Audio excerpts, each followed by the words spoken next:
Hi friends, welcome back to our YouTube channel.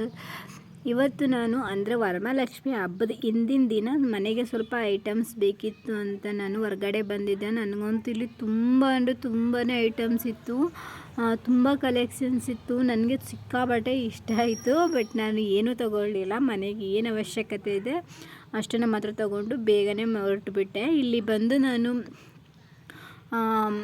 ಕುಂಕುಮಕ್ಕೆ ವಿಳ್ಯದೆಲೆ ಜೊತೆ ಈ ಥರ ಕಡಲೆ ಮತ್ತು ಸಕ್ಕರೆ ಹಾಗೆ ಕೊಬ್ಬರಿನ ಪೌಡರ್ ಮಾಡ್ಕೊಂಡು ಈ ಥರ ಪ್ಯಾಕೆಟ್ ಮಾಡ್ಕೊಳ್ತಾ ಇದ್ದೀನಿ, ಕುಂಕುಮ ಜೊತೆ ಕೊಡೋಣ ಅಂತ. ಅದಾದಮೇಲೆ ನಾನು ಎಳ್ಳೆಲ್ಲ ಒಣಗಿಸಿಟ್ಟಿದ್ದೆ, ಅದನ್ನು ಕೂಡ ಪೌಡ್ರ್ ಮಾಡಿಕೊಂಡು, ಬೆಲ್ಲ ಎಲ್ಲ ಪೌಡ್ರ್ ಮಾಡಿಕೊಂಡು, ಕೊಬ್ಬರಿ ಪೌಡ್ರ್ ಮಾಡಿಕೊಂಡು, ಉಂಡೆನ ಮಾಡಿಕೊಂಡು ಅದನ್ನು ಕೂಡ ರೆಡಿ ಮಾಡಿ ಇಟ್ಕೊಂಡೆ. ಹಾಗೆ ರವೆ ಉಂಡೆನೂ ಕೂಡ ರೆಡಿ ಮಾಡಿದ್ರು ನಮ್ಮತ್ತೆ. ಸೊ ಈ ಹಬ್ಬಕ್ಕೆ ನಾವು ರವೆ ಉಂಡೆ ಹಾಗೆ ಎಳ್ಳುಂಡೆ ಮತ್ತು ಈ ಥರ ಕಡಲೆದು ಪೌಡರ್ನ ಮಾಡಿ ಇಟ್ಕೊಂಡಿದ್ವಿ ಅಷ್ಟೇ. ಬೇರೆ ಏನು ತಿಂಡಿನ ಮಾಡೋಕ್ಕೆ ಹೋಗಲಿಲ್ಲ. ಅದಾದಮೇಲೆ ಇಲ್ಲಿ ನಾನು ಯಾವುದೇ ರೀತಿ ರೆಸಿಪಿನೂ ಸಹ ತೋರ್ಸೋಕ್ಕೆ ಹೋಗಿಲ್ಲ. ಇದು ಬಂದುಬಿಟ್ಟು ಹಬ್ಬದ ದಿನದ ವ್ಲಾಗು. ನಾನು ಹಿಂದಿನ ದಿನವೇ ಸ್ವಲ್ಪ ರೆಡಿ ಮಾಡ್ಕೊಂಡಿದ್ದೆ. ಸೊ ಬೆಳಗ್ಗೆ ಬೇಗ ಎದ್ದು ಬಾಗಿಲೆಲ್ಲ ತೊಳೆದು ರಂಗೋಲಿ ಎಲ್ಲ ಹಾಕಿ ಸ್ನಾನ ಮಾಡಿ ಪೂಜೆ ಮಾಡೋಣ ಅಂದ್ಬಿಟ್ಟು ಬಂದು ಎಲ್ಲ ರೆಡಿ ಮಾಡ್ಕೊಂಡಿದ್ದೀನಿ. ಸೊ ಫ್ರೆಂಡ್ಸ್, ನಾನು ಈ ವಿಡಿಯೋದಲ್ಲಿ ಯಾವುದೇ ರೆಸಿಪಿನ ತೋರ್ಸೋಕ್ಕೆ ಹೋಗಿಲ್ಲ. ಜಸ್ಟ್ ಏನೇನು ಮಾಡ್ತಾಯಿದ್ದೀನಿ ಅಂತ ಅಷ್ಟೇ ಕ್ಲಿಪ್ಪಿಂಗ್ಸ್ನ ತೊಗೊಂಡು ನಿಮ್ಮ ಜೊತೆ ಶೇರ್ ಮಾಡಿದ್ದೀನಿ ಅಷ್ಟೇ. ಬಿಕಾಸ್ ನಾನು ಒಂದು 4 ಡೇಸಿಂದ ನನಗೆ ಸ್ವಲ್ಪ ಟಯರ್ಡ್ ಫೀಲ್ ಆಗ್ತಾಯಿತ್ತು. ಅಂದರೆ ಸ್ವಲ್ಪ ನನಗೆ ಫೀವರ್ ಅನ್ನೋದಕ್ಕಿಂತ ಹೆಚ್ಚಾಗಿ ಸ್ವಲ್ಪ ಕೈ ಕಾಲೆಲ್ಲ ನೋವಿತ್ತು, ಹಾಗೆಯೇ ತಲೆನೋವಿತ್ತು. ಯಾಕೆ ಅಂದರೆ ಸಂಡೇ ಹಾಗೆ ಮಂಡೇ ನಾನು 2 ದಿನವೂ ಫುಲ್ ನೀರಲ್ಲೇ ಕೆಲಸ ಮಾಡಿಬಿಟ್ಟಿದ್ದೀನಿ. ಅದರಿಂದ ನನಗೆ ಸ್ವಲ್ಪ ತಲೆನೋವು ಜಾಸ್ತಿನೇ ಇತ್ತು. ಅದಾದಮೇಲೆ ನಾನು ಟ್ಯೂಸ್ಡೇ ಮೈಸೂರಿಗೆ ಹೋಗಿ ಅಲ್ಲಿಂದ ಸ್ವಲ್ಪ ಶಾಪಿಂಗ್ ಮಾಡ್ಕೊಂಡು ಬಂದುಬಿಟ್ಟೆ. ಹಾಗೆ ಮನ್ವಿತ್ ಕೂಡ ಫೀವರ್ ಇತ್ತು.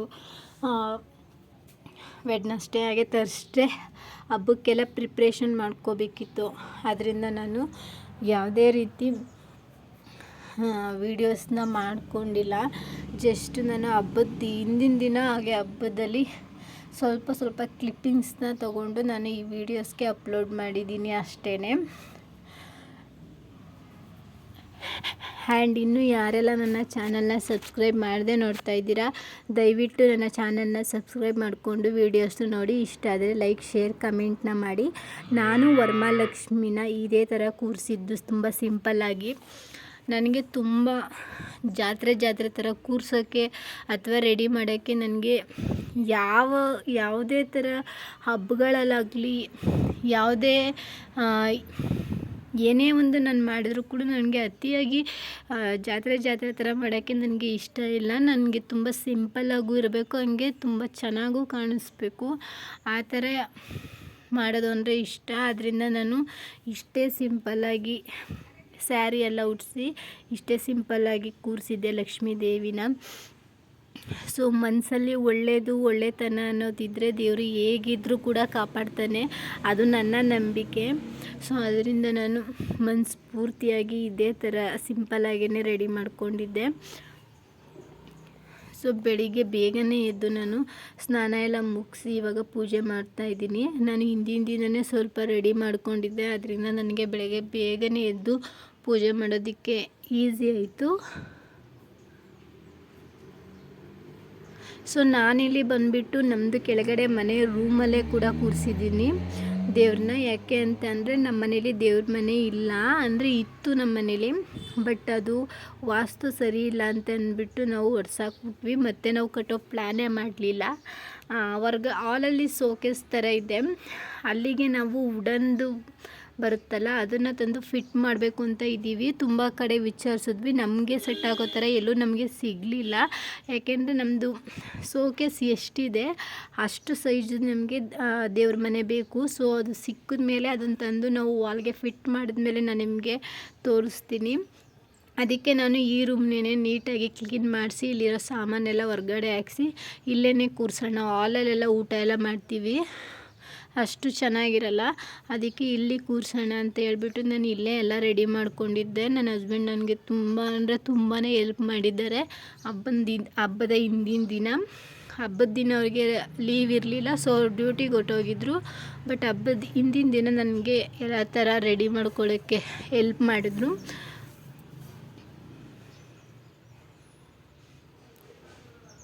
ಸೊ ಎಲ್ರಿಗೂ ಕೂಡ ವರಮಹಾಲಕ್ಷ್ಮಿ ಹಬ್ಬದ ಆರ್ಥಿಕ ಶುಭಾಶಯಗಳು. ದೇವರು ನಿಮಗೆ ಆಯುಷ್ಯ ಆರೋಗ್ಯ ಐಶ್ವರ್ಯ ಕೊಟ್ಟು ಕಾಪಾಡಲಿ ಅಂತ ಕೇಳ್ಕೊಳ್ತೀನಿ.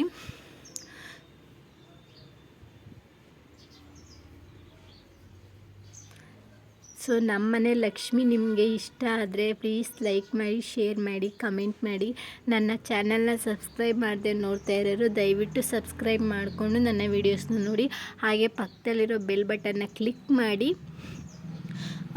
ಅದರಿಂದ ನಾನು ಮಾಡೋ ವೀಡಿಯೋಸ್ದು ನೋಟಿಫಿಕೇಷನ್ ನಿಮಗೆ ಫಸ್ಟು ಬರುತ್ತೆ ಅಂತಲೇ ಹೇಳ್ಬೋದು.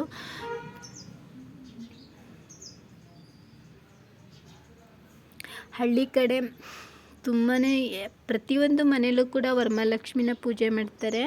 ಆ್ಯಂಡ್ ಬೆಳಗ್ಗೆಯಿಂದ ಮಧ್ಯಾಹ್ನದವರೆಗೂ ಪೂಜೆ ಮಾಮೂಲಿ ಲಕ್ಷ್ಮೀ ದೇವಿಗೆ ಅಲಂಕಾರ ಮಾಡಿ ಪೂಜೆ ಎಲ್ಲ ಮಾಡಿ, ಮತ್ತು ಏನಾದ್ರು ತಿಂಡಿಗಳಿದ್ರೆ ಅದೆಲ್ಲ ಮಾಡಿ, ಅಡುಗೆ ಎಲ್ಲ ಮಾಡಿ ರೆಡಿ ಮಾಡಿಟ್ಟು ಸಂಜೆ 4:30 ಸ್ಟಾರ್ಟ್ ಮಾಡ್ತಾರೆ. ಎಲ್ಲರ ಮನೆಗೂ ಕುಂಕುಮಕ್ಕೆ ಹೋಗಿ ಕರೆದು ಹಾಗೆಯೇ ಅವ್ರ ಮನೇಲಿ ಕುಂಕುಮನ ತಗೊಂಡು ಬರ್ತಾರೆ. ನಾನು ಒಂದು 5-6 ಮನೆಗೆ ಹೋದೆ ನಮ್ಮೂರಲ್ಲಿ ಅಷ್ಟೇ. ಅದು ಬಿಟ್ಟರೆ ನಾನು ಮತ್ತೆ ಎಲ್ಲೂ ಹೋಗಲಿಲ್ಲ. ನಮ್ಮ ಮನೆಗೆ ಬರೋರಿಗೆಲ್ಲ ಕುಂಕುಮ ಎಲ್ಲ ಕೊಟ್ಟು ಇಲ್ಲೇ ಬಂದವ್ರಿಗೆ ಕುಂಕುಮ ಎಲ್ಲ ಕೊಟ್ಟೆ ಅಷ್ಟೇ. ಅದಾದಮೇಲೆ ನಾನು ಎಲ್ಲೂ ಹೋಗಲಿಲ್ಲ. ಇನ್ನು ಮಿಕ್ಕಿದ ಕಡೆ ಎಲ್ಲ ನಮ್ಮ ಅತ್ತೆನೇ ಹೋದರು. ಆ್ಯಂಡ್ ನಾನು ಕುಂಕುಮಕ್ಕೆ ಬರೋರು ಹೋಗೋದು ಅದು ಯಾರ್ದು ಕ್ಲಿಪ್ಪಿಂಗ್ಸ್ನ ತೊಗೊಂಡಿಲ್ಲ. ಬಿಕಾಸ್ ನನಗೆ ಫೋನ್ ಇಟ್ಕೊಂಡು ರೋಡಲ್ಲೆಲ್ಲ ಹೋಗೋದು ವಿಡಿಯೋ ಮಾಡ್ಕೊಳ್ಳೋದಕ್ಕೆಲ್ಲ ಸ್ವಲ್ಪ ಮುಜುಗರ ಆಗುತ್ತೆ. ಬಟ್ ಅವ್ರು ಏನು ಅನ್ಕೋತಾರೆ ಅನ್ನೋದೊಂದು ಇದಿರುತ್ತೆ. ಅದಕ್ಕೋಸ್ಕರ ನಾನು ಯಾವುದನ್ನು ಶೇರ್ ಮಾಡ್ಕೊಂಡಿಲ್ಲ. ಇದು ಬಂದ್ಬಿಟ್ಟು ನಮ್ಮ ಚಿಕ್ಕತ್ತೆ ಮನೆಯಲ್ಲಿ ಲಕ್ಷ್ಮಿನ ಪೂಜೆ ಮಾಡಿರೋ ರೀತಿ. ತುಂಬ ಅಂದರೆ ತುಂಬ ಚೆನ್ನಾಗಿ ಲೈಟಿಂಗ್ಸ್ ಎಲ್ಲ ಹಾಕಿ ರೆಡಿ ಮಾಡಿದರು. ನಮ್ಮ ಚಿಕ್ಕತ್ತೆ ಬಂದುಬಿಟ್ಟು ಇಲ್ಲೇ ಇರೋದು, ಇದೇ ಊರಲ್ಲಿರೋದ್ರಿಂದ ನಾನು ಅವ್ರ ಮನೆಗೆ ಹೋದಾಗ ಈ ಥರ ಒಂದು ವೀಡಿಯೋನ ಮಾಡಿಕೊಂಡೆ. ಅಂದರೆ ಚಿಕ್ಕತ್ತೆ ಅಂದರೆ ಸಿಂಚನ ಅವರಮ್ಮ. ಇಲ್ಲಿ ನಾನು ಒಬ್ಬಟ್ಟು ಮಾಡ್ಕೊಳ್ಳೋಕ್ಕೆ ಎಲ್ಲ ಥರ ರೆಡಿ ಮಾಡಿಕೊಂಡು ಒಬ್ಬಟ್ಟು ಕೂಡ ಮಾಡ್ಕೊಂಡಿದ್ದೆ. ನಾನು ಈ ವಿಡಿಯೋನ ಇಲ್ಲಿಗೆ ಎಂಡ್ ಮಾಡ್ತಾಯಿದ್ದೀನಿ. Thank you for watching.